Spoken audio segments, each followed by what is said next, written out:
¿Cómo están? Este es el canal Sur o No Sur, Ciencias Sociales y Salud desde el sur de Chile.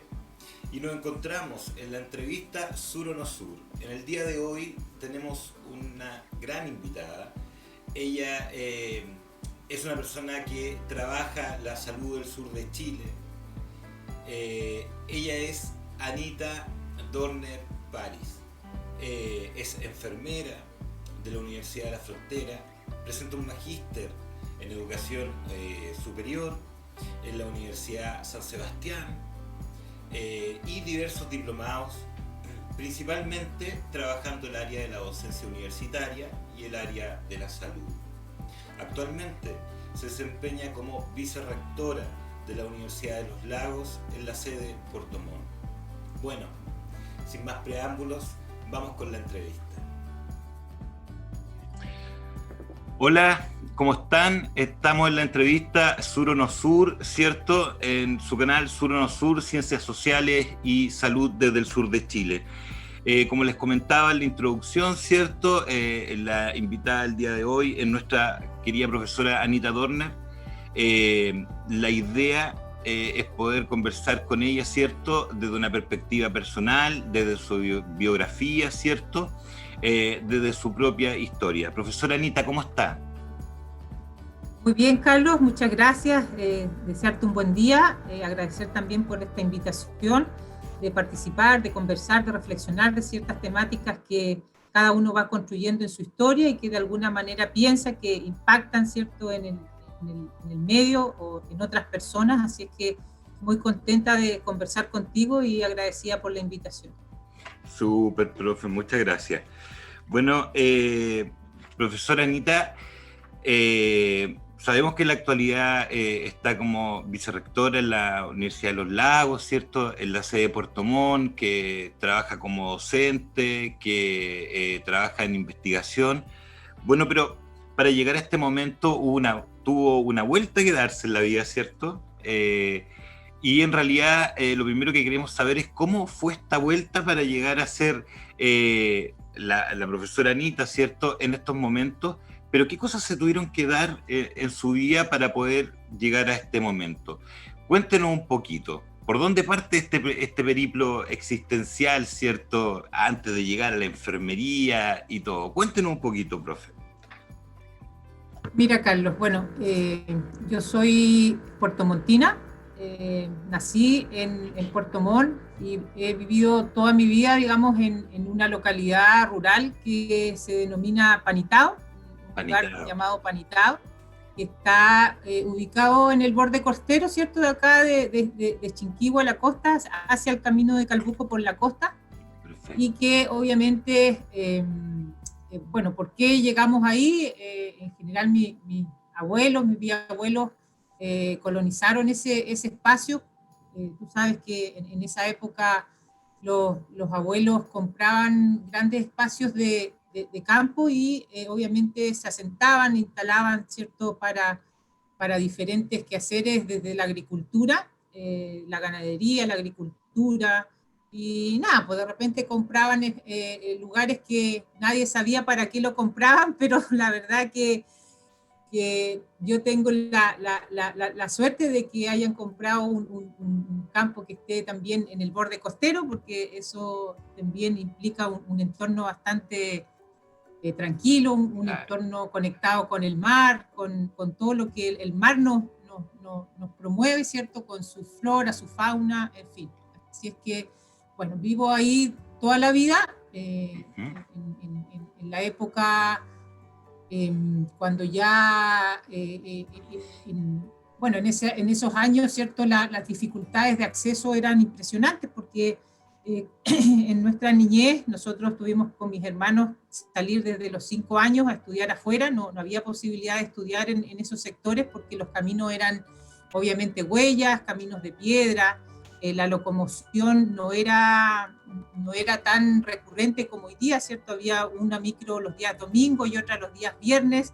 A veces también, ¿cierto?, se echaban a perder, por lo tanto habían momentos que no teníamos locomociones tan efectivas. Entonces, nada, pues teníamos que arreglarnos para acceder a la educación por otros medios. Y obviamente yo y mis hermanos tuvimos que acceder a la educación acá en la ciudad de Puerto Montt, en internado, ¿cierto? Mis hermanos estudiaron en el Colegio San Javier y en mi caso, ¿cierto? Yo me quedaba en la casa de mi abuela, que ella tenía una residencial, la residencial alemana ubicada en el centro de Puerto Montt, y obviamente como era la única mujer, no me dejaban moverme en otros sectores porque nada, pues mi abuela era súper aprensiva, así que tenía que estar y vivir con ella. Entonces también eso significó, ¿cierto? El ser mujer significó que no podía visitar a mis papás todas las semanas, porque eso significaba, ¿cierto?, tener que ir a tomar el bus, a la micro, al terminal, un lugar que era un poco peligroso para una niñita tan pequeña, y obviamente, nada, pues me tenía que quedar a veces meses o todo el año en casa de mi abuela y así no poder visitar, ¿cierto?, a mis papás que estaban en el campo, obviamente por estos temas de accesibilidad y de comunicación. En esos tiempos tampoco la comunicación era diversa, entonces no había teléfono, no había otro tipo de formas de comunicarnos, entonces nada, esperar, la paciencia, la sabiduría y obviamente la contención que había que tener o que uno se tenía que formar para poder, digamos, en edades tan pequeñas, lograr comprender el estar fuera de sus casas, lejos de sus papás, lejos del contacto con tus hermanos. Y bueno, yo creo que todas esas habilidades, o sea, esos elementos también fueron fortaleciendo mis propias emociones e ir de alguna manera saliendo adelante con lo que uno también puede decir es ahora. Puedo decir también que luego de esa etapa yo estudié en la escuela 678 España, una escuela ubicada en calle Rengifo, una escuela de niñas, hasta séptimo básico, y luego de eso tengo una muy buena amiga que también estudiaba ahí y que ella se quería cambiar al Colegio Inmaculada Concepción, pero no se quería cambiar si es que no me cambiaba yo también. Así que ahí se generó una tensión en términos de que, bueno, se empezaron a gestionar las cosas para que nos cambiemos al Colegio Inmaculada Concepción. Y ahí obviamente empecé toda la enseñanza media y egresé del Colegio Inmaculada Concepción de Puerto Montt. En ese momento, ¿cierto?, cuando obviamente los colegios también de monjitas estaban muy orientados, ¿cierto?, a que las mujeres no necesariamente teníamos que entrar a la universidad, sino que también obviamente dedicarse a las labores de casa, ser una buena dueña de casa, saber cocinar, saber hacer bordados, en fin. Cuando no era mixto, ya, en ese tiempo... No era mixto, solamente mujeres. Mujeres, sí. En esos años ya disminuyó la cantidad de monjitas que no hacían clases y había más profesoras y profesores, ¿cierto?, con una visión mucho más avanzada y que obviamente nos estimularon, sobre todo a esta generación, a tener esta perspectiva de entrar a la universidad. Así es que, bueno, en tal motivación dimos la prueba de aptitud académica en ese año y tampoco yo tenía tan claro qué quería estudiar. Sí sabía que quería estudiar una carrera del área de la salud, pero no sabía si era enfermería, si era obstetricia, medicina. Todos me decían, no, estudia medicina porque ganan plata, por no sé qué. Bueno, claro. Mirando un poco, me acuerdo en esos años también nos llevaban a mirar las universidades que habían más cercanas, y que las más cercanas era Valdivia, porque todavía nuestra región, Puerto Montt, no tenía universidades instaladas, así que la única factibilidad de estudiar era salir. Y obviamente fuimos a mirar la Universidad Austral, y ahí nos mostraron las carreras de la salud, y de alguna manera me cautivó, ¿cierto?, la carrera de enfermería por todo lo que de alguna manera nos comentaban las académicas de esa universidad, que tenía que ver con cómo esta carrera obviamente atendía a las personas y generaba cuidado específico, y sobre todo con este enfoque social que tiene la enfermería, que fue lo que finalmente me cautivó para elegirla. Ese fue el Así que bueno, sí. Entonces, bueno, dimos la famosa prueba y me fue bastante bien. Postulé a la carrera de enfermería de la Universidad Austral porque era lo más cerca que nos quedaba mucho más cerca con nuestra región, ¿verdad? Y bueno, partimos estudiando la carrera de enfermería. En general, yo pololeaba con un chico, obviamente, del San Javier, del Colegio San Francisco Javier, así es que nos fuimos a Valdivia, nos casamos ese primer año, él estudiaba periodismo, yo estudiaba enfermería, bueno, nos casamos ese primer año. Al final de ese primer año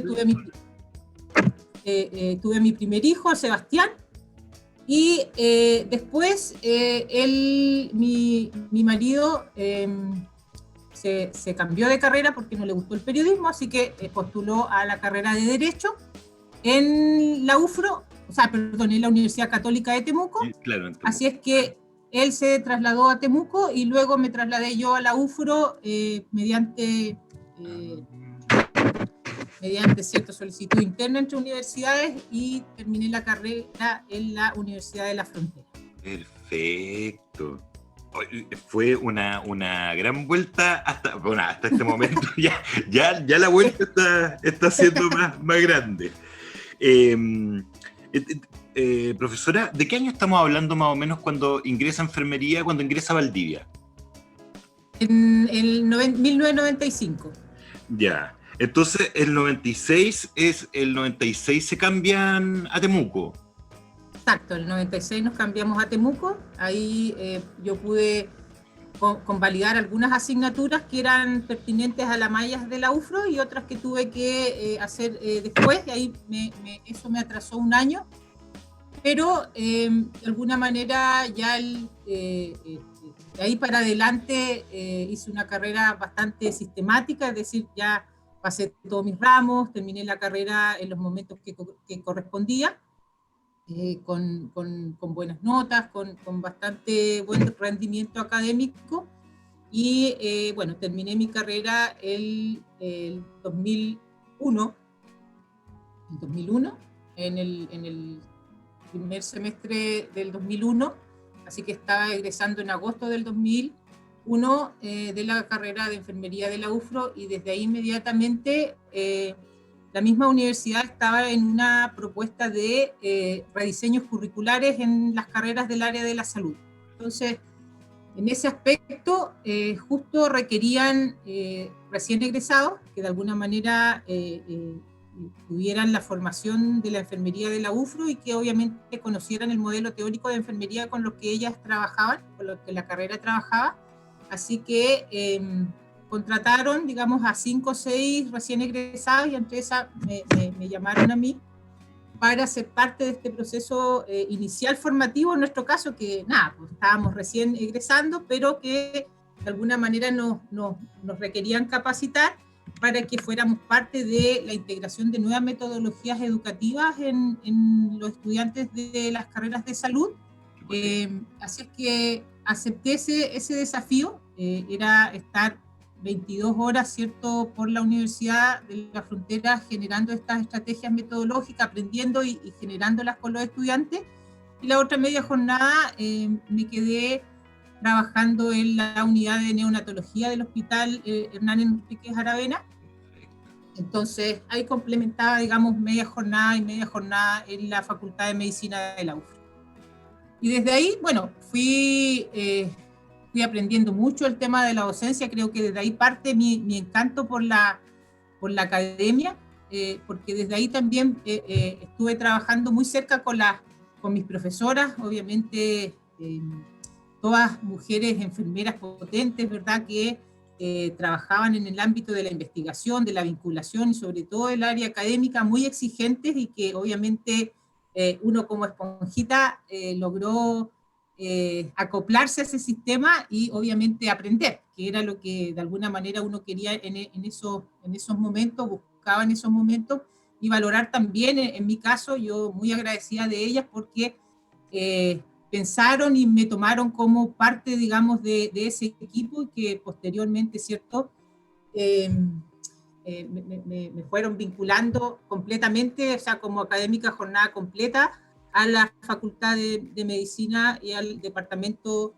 de Pediatría de la misma facultad. Entonces, estuve más o menos un medio año trabajando en esta media jornada, y luego, ¿cierto?, hubo la posibilidad de llevarme jornada completa, donde desde ahí, ¿cierto?, también empecé a integrar los equipos de investigación de las colegas, con las colegas, y obviamente docencia directa hacia las y los estudiantes de la carrera de enfermería de la UFRA. Súper. Ahí estuve 7 años, o sea, desde el 2001 hasta el 2007, trabajando en la Facultad de Medicina, en todos estos ámbitos que te comentaba. Ya ahí empezamos a investigar, a ser parte de la postulación en proyectos, DIUFRO, internos, externos. Y bueno, finalizando el año 2006, falleció mi papá acá en Puerto Montt. Así es que fue un golpe bastante duro, claro. Porque somos súper unidos como familia también. Bueno, yo regalona de mi papá, las mujeres siempre somos más apegadas a los papás. Así que bueno, nos impactó bastante y decidimos como familia venirnos a Puerto Montt, dejar la ciudad de Temuco, venirnos a Puerto Montt para estar mucho más cerca de mi mamá, que había quedado viuda, ¿verdad? Claro. Y obviamente apoyarla en ese contexto. Así es que nada, empecé a indagar qué en términos de la educación había en enfermería en esta región, y encontré que efectivamente estaba la Universidad Santo Tomás con técnico en enfermería, iniciando la carrera profesional de enfermería, y también la Universidad San Sebastián, que también estaba ya desde el año 2000 o 2001 con la carrera profesional de enfermería. Así es que bueno, empecé a tirar currículum, a postular, así es que estuve un año trabajando en la Universidad Santo Tomás como docente, y luego un espacio como jefe de carrera. Y desde ahí, al año siguiente, me llamaron a la Universidad San Sebastián a ser parte también del staff académico de la Universidad San Sebastián como secretaria académica de la carrera de enfermería en esa institución. En esa institución estuve 4 años, bueno, entre medio de eso, digamos, en esos espacios, formándome, sobre todo en el ámbito de la educación superior. Hice un par de diplomados, ¿cierto?, en educación superior, sobre todo desde los aspectos psicológicos y fundamentos sociológicos de la educación para la educación superior. Bueno, un diplomado también en salud comunitaria, entre medio estudié también un magíster en psicología, que obviamente cursé 3 semestres, no alcancé a terminar la tesis, estaba un proceso ahí de harto agobio, de harta sobrecarga, entonces no logré terminar la tesis, pero creo que esos 3 semestres me hicieron muy bien en términos de comprender muchos procesos desde el área psicológica, así que también lo agradezco mucho. También, un poquito antes de que me venga de Temuco, partí un magíster en calidad integral de procesos en la Universidad de la Frontera. Luego, cuando llegué acá, empecé un magíster en educación superior, que ese lo finalicé, ¿cierto?, más o menos en el año 2012, que también, obviamente, fue consolidando, digamos, mi orientación hacia la educación superior. Claramente. Así que bueno, estuve en la Universidad de San Sebastián hasta el 2012, cuando de repente recibo un llamado en donde me llamaba un directivo de la Universidad de los Lagos, porque ellos querían aperturar la carrera de enfermería acá en la Universidad de los Lagos, y que requerían, digamos, de una profesional que pudiese generar un perfil de estudiantes que sea atractivo, ¿cierto?, que tuviera un sello específico en la región.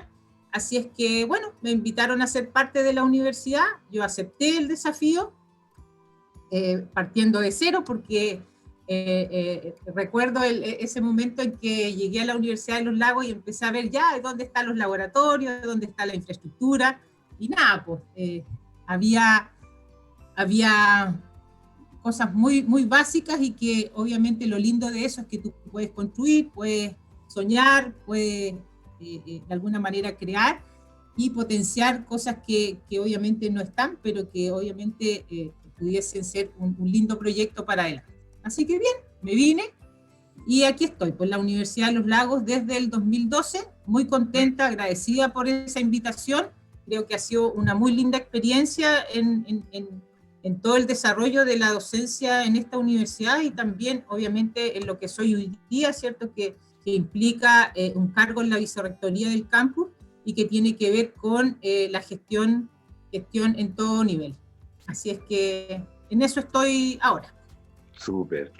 Estamos con Anita Dornet en la entrevista Sur o No Sur, revisando su construcción biográfica.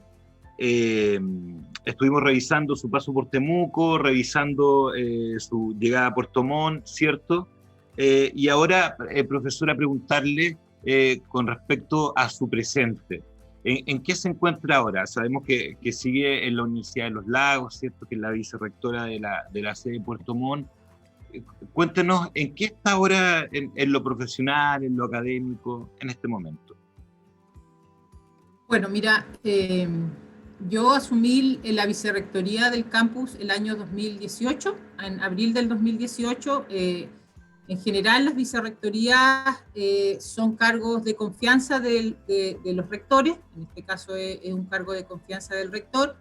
Yo también le agradezco a él porque de alguna manera yo era una persona nueva en la institución. Generalmente la institución es cierto, en este tipo de institución hay muchas personas que han estado toda la vida y que obviamente la gente nueva tiene que viene con otra forma de mirar a veces los procesos y que somos bastante más críticos, estructurados, que de alguna manera tensionamos al sistema para que la gestión sea más ágil, en fin.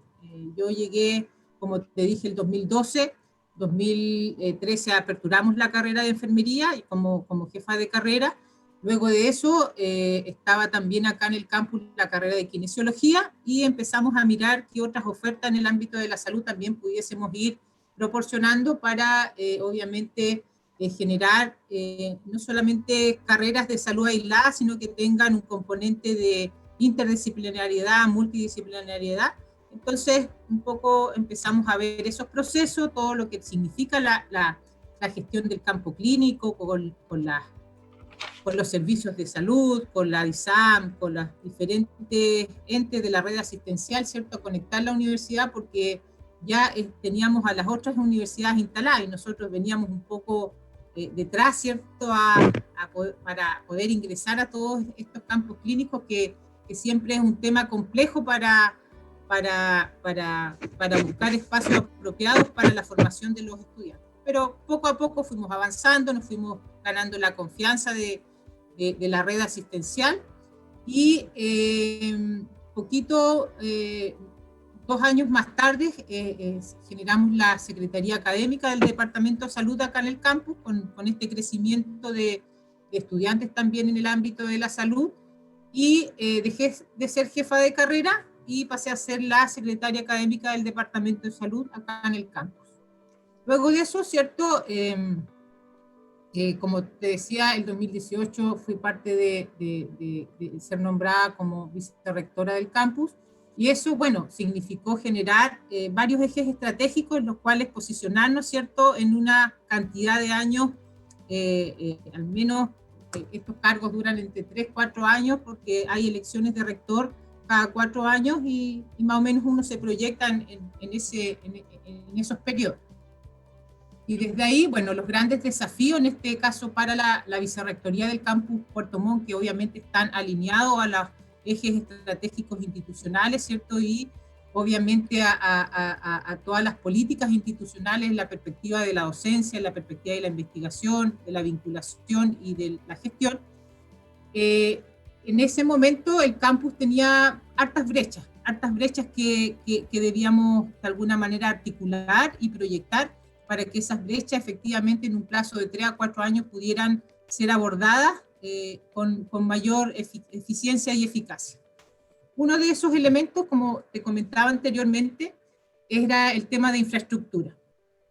El tema de infraestructura para el campus Puerto Montt siempre fue un tema porque efectivamente es un campus que va creciendo, pero que la infraestructura, ¿cierto?, se fue quedando pequeña, y en conjunto, ¿cierto?, con todo el equipo directivo de la universidad, fuimos estudiando y se proyectó el nuevo proyecto del campus, el proyecto 3 del campus Puerto Montt, que implica esta infraestructura de 5.500 metros cuadrados para, obviamente, complementar la infraestructura para específicamente las carreras del área de la salud, el área de la ingeniería, que es un foco estratégico también de desarrollo en el campus, y también la carrera de Pedagogía en Artes, que es una carrera que históricamente estaba en déficit porque en principio, ¿cierto?, estuvo ubicada en el edificio Serena, que era un edificio viejo, antiguo, que también pudimos remodelar hace un par de años, que hoy día quedó un edificio bastante acogedor, bastante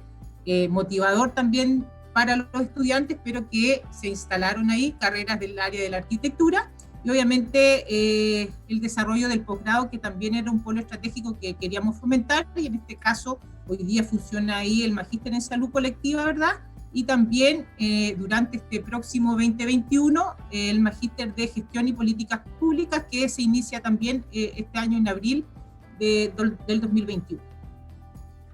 Y la carrera de arte, que está ubicada en el colegio antiguo de la dependencia del colegio San Francisco Javier, que es, ¿cierto?, esta infraestructura en Guillermo Gallardo, que es una infraestructura, si uno yo que la conocí desde pequeña, que es una infraestructura en su momento bastante con harta espiritualidad, con harto sello histórico, pero que hoy día, ¿cierto?, también está bastante descuidado, porque obviamente los jesuitas, a lo mejor me van a retar por lo que digo, pero si bien nosotros arrendamos ese espacio, ellos tienen bastante complicación para generar mejoras ahí, porque como hay una parte del edificio que es patrimonial, hay altos temas ahí de poder mejorar eso por ser patrimonial, y también por los costos altos que eso tiene. Entonces, nosotros nos hemos hecho cargo, ¿cierto?, de toda la otra parte que tiene que ver con las salas de clase, con espacios ciertos administrativos, y que hoy día, obviamente, en su gran parte la ocupa la carrera de Pedagogía en Arte, la carrera de Psicología y algunas otras carreras también que tenemos ahí realizando clases, pero que una vez que el edificio nuevo acá del campus esté listo, deberíamos dejar ese espacio, ¿cierto?, del ex Colegio San Javier, y venirnos completamente con todas las carreras acá al campus Chinquihue. Sin duda, ha sido un espacio que nos ha servido mucho. Nosotros valoramos ese espacio de Guillermo Gallardo con todas sus complejidades, pero que obviamente quisiéramos también que, ojalá los jesuitas puedan conservar sobre todo el espacio patrimonial, su campanario, que es un ícono también de nuestra ciudad, y que esperamos que eso también siga siendo parte, digamos, de nuestra comunidad regional. Así es que, bueno, desarrollamos ese proyecto de infraestructura que va en una fase bastante avanzada. Ya debiéramos empezar la construcción durante este año 2021 para tener ya nuestro edificio operativo el 2023, a fines del 2023. Y obviamente hartas mejoras que estamos generando en el campus en general, relacionados, ¿cierto?, a este crecimiento. Este año tenemos, ¿cierto?, la posibilidad de incorporar otra carrera del área de la salud, muy necesaria en estos contextos para las personas, ¿cierto?, que tiene que ver con la carrera de terapia ocupacional, que va a partir acá en el campus Puerto Montt, y también en el campus Chiloé, que ha sido, ¿cierto?, un trabajo bastante bonito, porque la comunidad de Chiloé también espera una oferta académica de las instituciones de educación superior que sea obviamente atingente a lo que ellos requieren, y también de generar una oferta para su propia población, para sus propios estudiantes de esa región, y que históricamente, ¿cierto?, también ellos han manifestado este requerimiento, y que además la universidad pudo construir allá también un edificio nuevo, también de las mismas dimensiones, entre 6.000 y 6.500 metros cuadrados, con equipamientos de última generación, muy adecuados, así es que estamos también muy contentos de posibilitar de esos espacios para las personas, los estudiantes de Chiloé. Así es que también ya hay carreras técnicas instaladas ya, y ahora queremos también generar una oferta de carreras profesionales que permitan a los estudiantes quedarse en su región y obviamente una vez que estudien en una carrera profesional o técnica, poder también entregar todos esos conocimientos a su propia comunidad. Potente. Estamos en la entrevista Sur Uno Sur con la profesora Anita Dorner, revisando ya su presente, revisamos su biografía, ¿cierto? Para poder llegar a la posición laboral en la que se encuentra en este momento, revisamos cómo se han ido dando las cosas en el presente, en qué se encuentra. Vemos mucha gestión, ¿cierto? La transformación y el crecimiento de la Universidad de los Lagos, no solo en Puerto Montt, sino también en Chiloé. Profesora, para no perder la oportunidad de hablar con usted, ¿cierto? Y preguntarle algunas cosas. Uno como es alumno, ha tenido la suerte de ser alumno de usted, estudiante, ¿cierto? En el Magíster de Salud Colectiva, sabe que hay muchos temas importantes de los cuales podemos hablar. Entonces, en función a esto, me gustaría que nos contara un poquito de la humanización del cuidado en salud y de la humanización del cuidado en salud, que es un temazo, pero desde la enfermería, que nos pudiera explicar un poquito qué significa para la profe Anita la humanización de los cuidados en salud. Cuéntenos un poquito, profe. Bueno, Carlos, mira, como te dije, mi principal foco de atención es la enfermería, digamos, desde el inicio de la carrera. Es una carrera que de alguna manera llena todos los espacios de la vida, y he aprendido a quererla, he aprendido a comprenderla, también he aprendido a que de alguna manera nosotros que hemos tenido la posibilidad de estudiar y ser parte de este desarrollo profesional, tenemos la gran misión de ser modelos para las personas y sobre todo para los futuros estudiantes y estudiantes que de alguna manera ven en este espacio, ¿cierto?, un proceso de desarrollo vital, y que obviamente eso va a requerir, ¿cierto?, de bastante disciplina, bastante estructura, responsabilidad, y por sobre todo, ¿cierto?, un componente ético potente que de alguna manera permita, ¿cierto?, que todo el quehacer de la profesión se desarrolle en condiciones de criterio adecuado y obviamente de consolidación para el propio ser humano.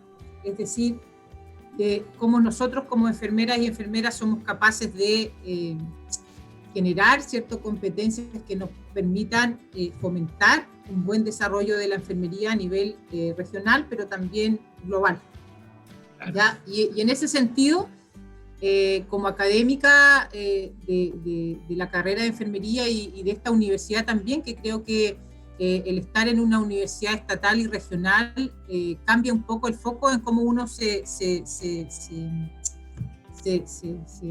presenta, ¿cierto?, frente a las personas, y que tiene que ver con la entrega máxima, ¿cierto?, de todas las posibilidades como persona en términos de este sello social que nuestra universidad también promueve, y sobre todo el tema de inclusión y de todos los temas que tú sabes que se han ido incorporando a las instituciones de educación superior y que han sido bastante complejos de abordar y que tienen que ver, ¿cierto?, con la equidad de género. En nuestra universidad hay un tema interesante ahí que ya hemos venido trabajando desde hace bastante años acá con la mesa de género, pero que ya el año pasado se consolidó con la dirección de género, y que ha ido, ¿cierto?, propiciando que muchas brechas que teníamos, ¿cierto?, desde esa perspectiva, al menos se vayan levantando y se vayan de alguna manera determinando en términos de las brechas, ¿cierto?, por ejemplo, una interesante y que a mí me gusta mucho de cómo se ha ido intencionando en la universidad, que tiene que ver con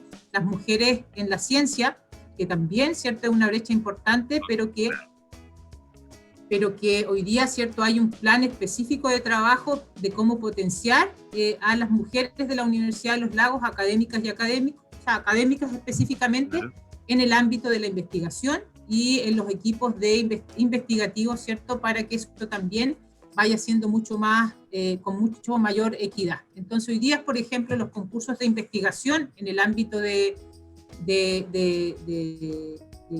salud o de las ciencias sociales, en fin, de cualquier área de la universidad, los equipos tienen que ser 50% mujeres, ojalá 50% varones, y que eso, ¿cierto?, nos permita también tener la posibilidad de ser parte importante de esta construcción de la investigación en la ciencia, en las temáticas regionales sobre todo, porque también tiene un contexto bastante interesante de lo que requiere el territorio, y así, ¿cierto?, poder trabajar en esos ámbitos tan interesantes, sobre todo para las mujeres que les gusta la investigación y la ciencia. Así es que ese también es un ámbito de desarrollo interesante que se ha ido avanzando en nuestra institución y que agradecemos bastante. Es decir, no todas las instituciones han podido instalar esta perspectiva y nosotros sí hemos ido vinculándola bastante bien.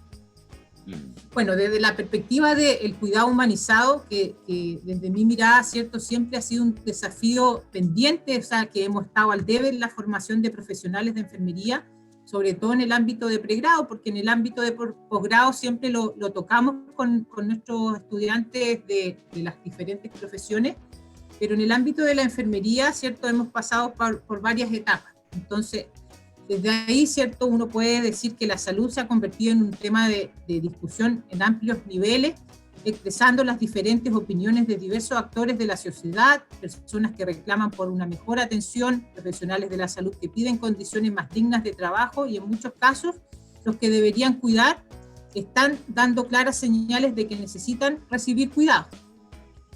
En el fondo, el reclamo es por un sistema de salud mucho más humano, ¿cierto?, menos determinados por los intereses políticos, económicos y en donde la tecnología que debiera ser de alguna manera estar al servicio de las profesiones en general, hoy pareciera, ¿cierto?, que esto consume y desorienta nuestro quehacer profesional. Es decir, finalmente nos centramos en la tecnología, nos centramos a veces en la gran sobrecarga de trabajo que tenemos. Mucho de la enfermería hoy día tiene que ver con el ámbito de la gestión, es decir, hemos dejado un poco la labor asistencial y nos hemos trasladado a que gran parte de nuestra labor diaria en la red asistencial, en los hospitales, en los centros de salud, tenga que ver con la gestión. Y eso ha significado también, ¿cierto?, que nos hemos ido alejando un poco de esta atención hacia la persona, de esta gran oportunidad que teníamos las enfermeras y enfermeros de estar al lado de la persona. No quiero hablar del concepto de cliente porque me suena muy economicista, paciente, que ya hoy día no es un paciente, sino que es una persona activa en términos de los cuidados, pero me refiero a que hemos perdido un poco esa posibilidad de estar mucho más cerca de las personas a las cuales cuidamos. Entonces, todos estos aspectos, de alguna manera, nos genera una reflexión importante en términos de cómo proyectamos la docencia en nuestros estudiantas y estudiantes del ámbito de la enfermería, y cómo desde ahí, ¿cierto?, potenciamos también que este ámbito del cuidado efectivamente sea desde la perspectiva de la humanización, ¿ya? Perfecto. Entonces, esos aspectos también se correlacionan con otras variables que tienen que ver cómo el campo clínico recibe a estos profesionales o a estos futuros profesionales, y que cada vez, ¿cierto?, tienen más limitaciones en términos de que operan, por ejemplo, la Ley de Derechos y Deberes del Paciente. Esta Ley de Derechos y Deberes del Paciente, ¿cierto?, también implica que todo que hacer en términos de procedimientos, de aspectos en todo nivel, sean consultados a las personas, que yo encuentro que es una ley muy pertinente que vino a subsanar muchas vulneraciones a los derechos de las personas, ¿cierto?, en el ámbito de salud, pero que eso también implica, ¿cierto?, un nivel de confianza en que debemos depositar, ¿cierto?, en los profesionales de la salud que estamos formando, en este caso, ¿cierto?, a las estudiantes de los diferentes niveles, para que la persona que recibe un cuidado también confíe en que este cuidado va a ser como corresponde, de calidad, seguro, y que obviamente no va a determinar ningún daño para su propia salud. Entonces, esta ley de derechos y deberes que se incorporó en octubre, si no mal no recuerdo, del 2012 en todos los hospitales con su carta de derechos y deberes y que fue ampliamente difundido a toda la comunidad, generó también una limitante en ese sentido de que tenemos que estar mucho más condicionados a esta atención que obviamente limita también el contacto con el paciente, es decir, mucho más supervisado, mucho menos, ¿cierto? Eso implica que tenemos que molestar menos al paciente, por decirlo de alguna manera, porque antes, cuando yo estudié, por ejemplo, en el Hospital Enríquez Aravena, claro, estábamos todo el día, ¿cierto?, en práctica clínica y uno llegaba un estudiante a preguntarle a una persona toda su historia clínica, qué le pasó, después nos cambiaban de paciente, venía el otro, le volvía a preguntar lo mismo, entonces la intervención en las personas era bastante alta. Y eso con esta ley de alguna manera y esta forma vino a regular un poco esos elementos que tiene, como yo digo, sus beneficios, pero también en términos de la formación, algunos aspectos que nos limitan para estar mucho más cerca de las personas.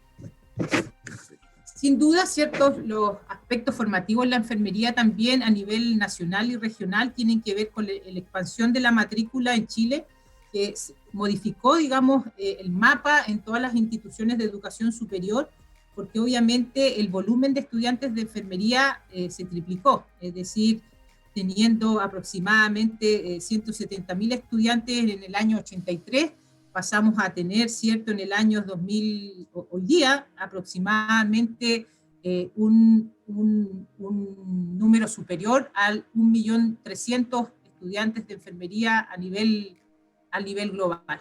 Y eso, ¿cierto?, este porcentaje importante de estos estudiantes también es un elemento importante que uno puede señalar es que provienen de sectores vulnerables, y esto implica que nuestras instituciones formadoras, especialmente aquellas de carácter estatal, deben desarrollar y garantizar un acceso con equidad, generar estrategias de nivelación, sobre todo los estudiantes, ¿cierto?, de los diferentes sectores, porque también nuestra universidad recibe a estudiantes mayormente sobre el 50%, ¿cierto?, de colegios municipalizados.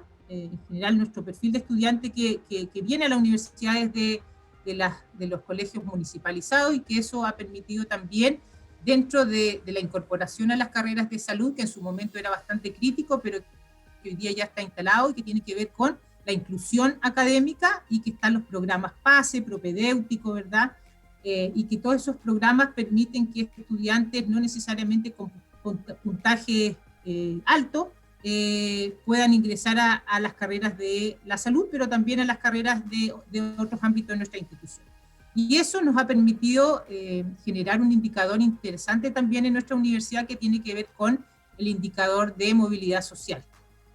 ¿Ya? Entonces, desde ahí hemos ido combinando acciones para que estos estudiantes que, entre comillas, vienen con menos competencias, porque muchos también de los estudiantes que vienen a nuestra universidad son de colegios, de liceos técnicos, en donde no necesariamente se potencia la biología, la química, entonces vienen con deficiencias en esas áreas.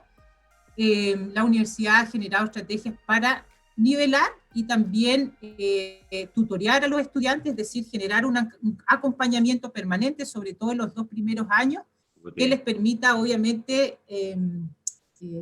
consolidar ciertas competencias para que obviamente no vayan reprobando las asignaturas del ámbito biológico, sobre todo, que son las que más les complican la vida a los adolescentes estudiantes de estas carreras, sobre todo anatomía, la fisiología, la fisiopatología, y que obviamente eso también nos permita garantizar un indicador que tiene que ver con la titulación oportuna, ¿cierto?, de los estudiantes y estudiantes.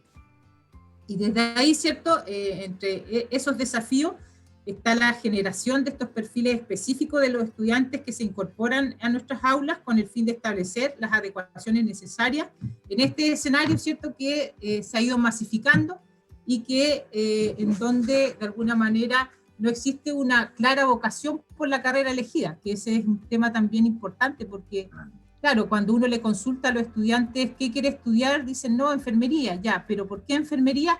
No, profe, es que me dijeron que hay escasez de enfermeros, me dijeron que ganan bien, me dijeron ya, pero ¿cuál es el sentido de vocación en términos de una carrera que tiene un alto componente social, ¿verdad? Obviamente de salud, pero hoy día desde una salud mirada de esta perspectiva integral, biopsicosocial, y que obviamente promueve que estemos en gran parte de nuestra vida vinculada a la atención de las personas.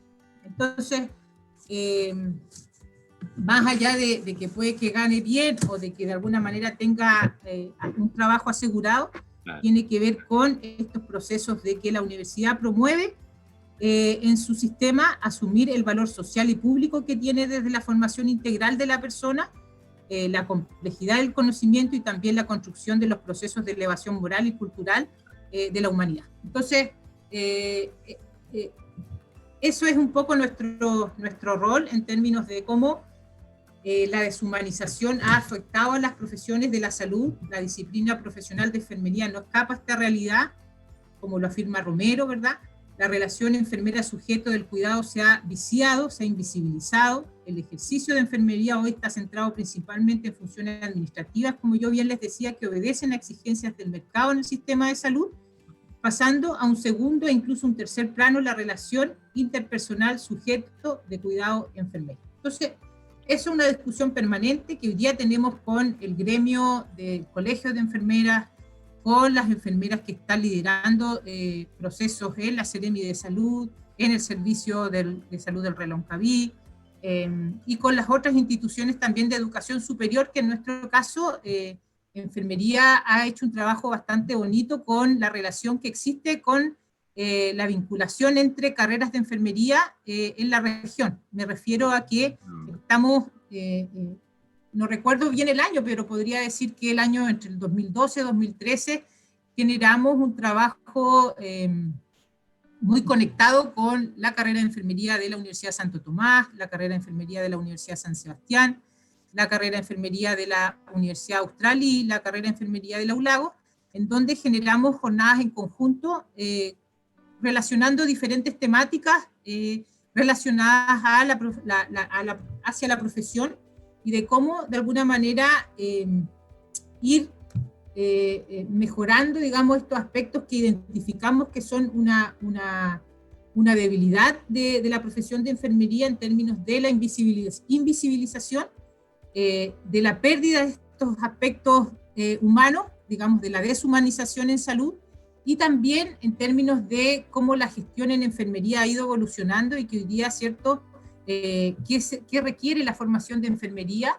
Es que también entreguemos competencias potentes a nuestras estudiantas y estudiantes relacionadas a el liderazgo y también a que este liderazgo promueva ciertos estos aspectos humanizados en salud. Entonces, un poco esos son los elementos que están siempre constantemente siendo abordados, ¿cierto?, dentro del currículum de los enfermeras y enfermeros de la carrera acá en la Universidad de Los Lagos, y que también se trabaja permanentemente con los equipos de enfermería, me refiero a los equipos académicos de enfermería, que obviamente estamos relacionados con los empleadores, en estos casos, ¿cierto?, toda la red asistencial, identificando esas características para que ellos nos retroalimenten y desde ahí, ¿cierto?, poder ir complementando el currículum de nuestros futuros profesionales.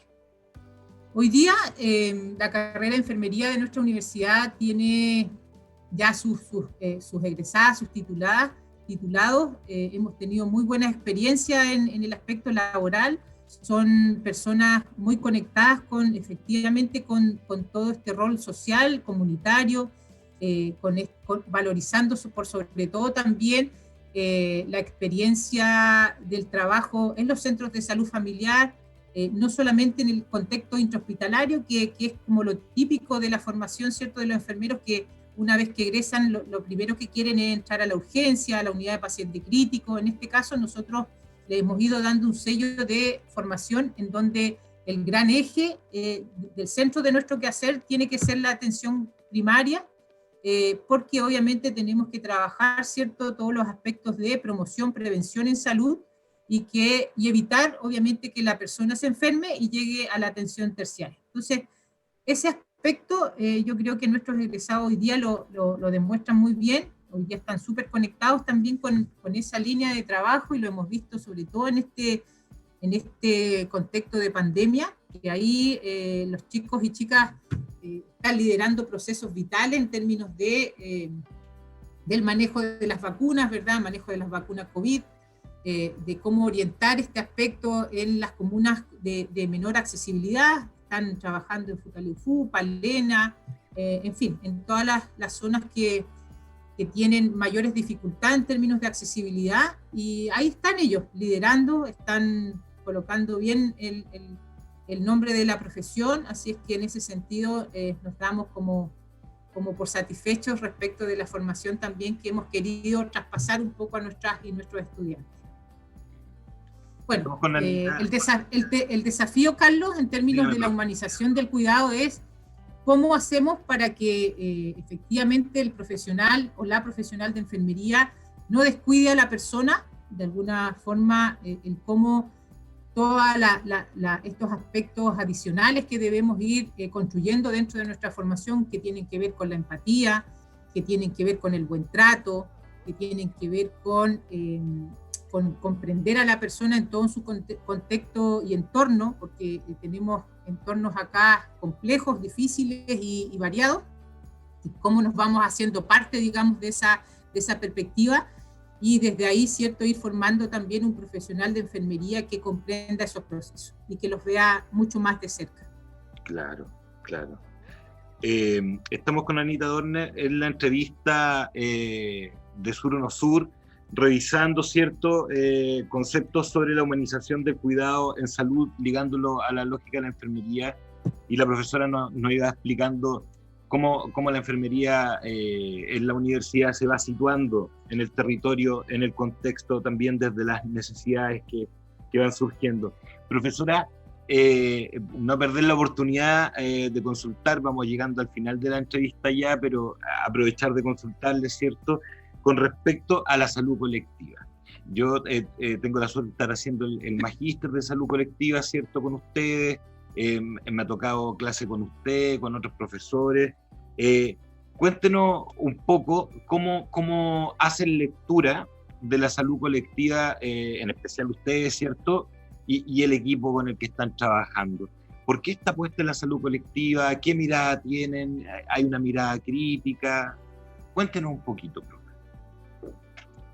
Bueno, la salud colectiva, de alguna manera, parte en nuestra institución con una idea que iniciamos, digamos, que empezó a promover un grupo de académicos y académicas del campus, del Departamento de Salud de nuestra institución, pero también muy fuertemente del Departamento de Ciencias Sociales de la universidad. ¿Y por qué destaco eso? Porque de alguna manera la salud colectiva tiene una fuerte mirada de cómo la salud se conecta con el área de las ciencias sociales, y desde esa mirada, ¿cierto?, poder abordar problemáticas de salud de un territorio específico, y que obviamente genere un espacio reflexivo, analítico, y sobre todo de generar investigación que nos demuestre que efectivamente cada territorio tiene sus necesidades, cada territorio tiene una implicancia política, económica y social que determina, ¿cierto?, estos comportamientos relacionados a su aspecto de vida, a sus aspectos de desarrollo, y también que eso determina también ciertos comportamientos de nuestra comunidad que tienen que ser abordados desde manera muy, muy, muy aislada. O sea, no hemos visto que en nuestra región una comuna se comporta muy distinta a otra. Las personas que viven en el borde costero tienen una forma de vida que no se parece a la forma de vida, ¿cierto?, de las personas que viven más hacia la cordillera, o en fin. Entonces, en un análisis que fuimos haciendo no solamente los académicos de la universidad, sino que relacionados también con otros académicos, pero también profesionales del área de salud de nuestra región. En este caso, en su momento trabajamos el programa también con el el director del hospital en su momento, del hospital de Puerto Montt, y con todo su equipo ahí de saludistas que en su momento había, y que conectados también con los saludistas del servicio de salud, fuimos generando esta idea y estudiando también otras experiencias a nivel latinoamericana que nos dieron como las luces de que efectivamente esta es una temática interesante de abordar, más que interesante, que de alguna manera todo este contexto que hoy día lo vimos y lo reforzamos, ¿cierto?, con la crisis social y con la pandemia, es muy necesaria de identificar y obviamente de abordar y de formar profesionales que efectivamente tengan esta condición de ser críticos, analíticos, reflexivos, y que obviamente sean agentes de cambio también en la posibilidad de ir trabajando en la política pública y en la política global, ¿cierto?, desde la perspectiva del ámbito de la salud, para que efectivamente podamos cambiar ciertas acciones que muchas veces vienen de manera centralizada, pero que no aportan, ¿cierto?, a la forma en cómo necesitamos generar la salud en nuestra región. Y por otro lado también muy interesante, porque esta forma del trabajo en salud colectiva implica una mirada, como yo te decía, multiprofesional, transdisciplinar, queramos llamarla, en términos de que la enfermería sola no sirve para abordar a una comunidad si es que no mira, ¿cierto?, el trabajo y no valora el trabajo de las otras profesiones, en este caso de todas las profesiones del ámbito de la salud, pero por sobre todo también del área de las ciencias sociales. Entonces, en esta mirada de la salud colectiva, trabajamos también en una primera instancia bastante cercano con la Universidad de Lanús, en Argentina, con don Hugo Spinelli. Ellos vinieron en una primera instancia, un año casi completo, diferentes académicos y académicas de la Universidad de Lanús a capacitar a nuestros académicos acá. Invitamos también a profesionales de toda la red y participamos en 6 cursos que tenían que ver con temas desde la biopolítica, gestión en salud, gestión estratégica y conceptos específicos de la salud colectiva, porque esencialmente cuando empezamos a hablar de salud colectiva acá en la región, el referente, ¿cierto?, era el señor Ibacache, que de alguna manera él ya llevaba una historia de desarrollo de la salud colectiva, ¿cierto?, en Chiloé, y que también tenía él una conexión con la 9ª región, con Temuco, pero que de alguna manera una mirada todavía bastante aislada para el resto de la comunidad en general. Y cuando empezamos nosotros a generar la instancia, incorporando también a todos ellos en esta mirada, pudimos de alguna manera generar mayor fuerza para que la misma universidad creyera en este proyecto y finalmente, ¿cierto?, pudiese ser parte de la oferta de formación de profesionales en el área de posgrado. Entonces sí, pasamos por varios procesos, 2 años, ¿cierto?, entre que presentamos la idea, que crean en ella, que de alguna manera los cuerpos colegiados de la universidad los aprueben, y ya en el año 2018 tuvimos la gran satisfacción de generar, ¿cierto?, la primera admisión de una cohorte con 8 estudiantes que hoy día ya finalizaron su proceso, algunos están en la fase de sus tesis, que esperamos ya que más o menos entre marzo y abril de este año todos generen ya ese proceso de titulación, y otra cohorte del 2019, que también tenemos una cantidad de estudiantes, de 7 estudiantes que también están en su fase de término, ¿cierto?, también en su fase ya de tesis, y que obviamente permita, ¿cierto?, que estos profesionales se desenvuelvan en esta línea en cada uno de sus entornos profesionales, los cuales se desempeñan, y que efectivamente sea un aporte desde la perspectiva, ¿cierto?, de la mirada que tiene la salud colectiva, y también desde las competencias investigativas que les aporta a ellos para el desarrollo de investigación en sus propios espacios. Entonces, hemos tenido una muy buena experiencia con las 3 cohortes que tenemos hoy día, cada cohorte con su sello específico, pero que de alguna manera se han ido encantando con esta temática de de cómo abordar ciertos a sus entornos específicos y cómo ven en la salud colectiva un nicho de desarrollo potente para, obviamente, aportar en el cambio de cómo hoy día la salud tradicional se maneja. Así es que, bueno, estamos en eso, estamos en una fase también de rediseño del programa, porque también siempre estamos atentos a la retroalimentación que nos hacen los mismos estudiantes, pero también el entorno, y en ese sentido, no necesariamente los profesionales de salud de la zona hoy día quieren herramientas investigativas, sino que también herramientas profesionalizantes que le permitan, ¿cierto?, poder tener cosas mucho más específicas de abordaje en sus entornos profesionales. Entonces, hoy día, ¿cierto?, estamos en esta fase de transición del programa, de ser un programa académico a un programa mixto que incorpore esta mixtura de lo profesional y de lo académico, y ya hemos pasado también nuevamente por todos los cuerpos colegiados, así es que estamos ya en la última fase de aprobación y esperamos que también durante este año 2021 vamos a presentar el programa de acreditación, digamos, de los programas de posgrado a la CNA, y esperamos también poder acreditar con satisfacción y obviamente posibilitar, ¿cierto?, que muchos otros profesionales puedan optar a becas, ¿cierto?, de la NID, en fin, para poder postular a este programa. Así que en esa fase estamos, Carlos, pero ha sido una muy linda experiencia, harto conocimiento detrás, harto estudio, harta dedicación, y bueno, es una idea que queremos, así es que vamos a seguir de alguna manera desarrollándola hasta que todo esto, el sistema nos permita. Estamos en la entrevista Sur o No Sur con Anita Dorner, revisando, ¿cierto?, algunas temáticas importantes y que sin lugar a duda maneja la profesora, ¿cierto? Salud colectiva, humanización del cuidado. Ya cerrando nuestra entrevista, sabemos que nuestra profesora tiene una agenda súper ocupada y tiene, como nos estaba contando, grandes temas que trabajar. Entonces, ya cerrando la entrevista, profe Anita, darle las gracias, ¿cierto?, por su disposición, siempre por un diálogo tan abierto, tan humano, ¿cierto? Y ya terminando la entrevista, una última reflexión, algún mensaje, palabra al cierre, algo que quiera comentar, ¿cierto?, para ir cerrando la entrevista, profe.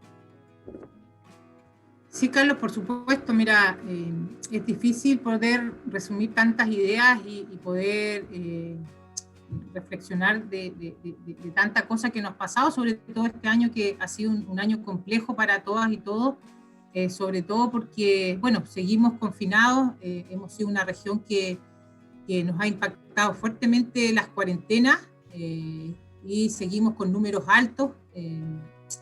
Por lo tanto, me gustaría manifestarle a las personas que nada, hoy día se abre, ¿cierto?, una temática importante con el tema de la vacunación por el COVID, y eso va a permitir en un futuro próximo tener mayor confianza, mayor factibilidad de poder generar instancias de normalidad en nuestra vida personal y familiar, pero que, bueno, creo que los chilenos y chilenas siempre somos capaces de enfrentar procesos críticos, de poder enfrentarlos de manera adecuada. Sin duda ha impactado bastante en la sociedad, sobre todo en la salud mental de las personas, en la salud física, el sedentarismo, en la salud infantil. Yo creo que una de los aspectos muy débiles que tenemos es cómo se ha abordado toda la planificación de las actividades en pandemia, sobre todo para el grupo etario más pequeño, que ha sido el que yo creo que ha impactado mayormente todo esto, el tema de los encierros, porque no hay actividades específicas para ellos,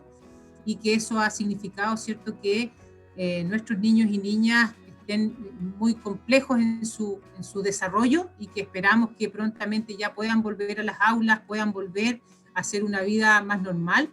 Así es que nada, contribuir desde la perspectiva de la enfermería a lo que se estime conveniente para posibilitar instancias de todo lo que ha significado el impacto de la pandemia para nuestra comunidad en términos de la salud en todo sentido. Así es que esperemos, Carlos, que ya podamos ir mirando este proceso del año 2021 con otros ojos, con otras posibilidades, con un futuro mucho más agradable en términos de que podamos retomar con mayor normalidad nuestras actividades. Sin lugar a dudas, y ojalá que así sea, profe. Profesora, darle las gracias por su tiempo. Desde un principio tuvo la disposición de querer conversar con nosotros, ¿cierto? Y entendemos, yo lo pongo mucho en valor porque sé que está muy ocupadita a pesar de que es verano, pero está con la cabeza llena de temas importantes en la universidad.